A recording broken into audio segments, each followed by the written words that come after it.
Hello' friends, আজি সোমবাৰ বুলি মোক বা দুগৰাকীয়ে ভাত খাবলৈ মাতিছিলে দুপৰীয়া। এই ভেজ থালিখনত কি কি আছে মই আপোনালোকক কৈ যাওঁ। আৰু প্ৰথমটি আইটেম হৈছে এই ভেজ থালিখনৰ হৈছে চিনজু, যিটো মণিপুৰী স্পেচিয়েল হয় চিনজু। লগতে আছে বৰদুবিত, কিহৰ হয় মই কৈ যাম। লগতে আছে নাগা স্পেচিয়েল বইল ভেন্দি, অমিতা, মান ধনিয়াৰ বইল।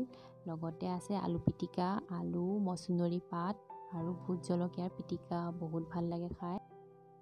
এই বৰদুবিত হ'ল বকফুলৰ বৰ আৰু কলডিলৰ বৰ, বহুত ক্ৰিস্পি, খাবলৈ বহুত ভাল।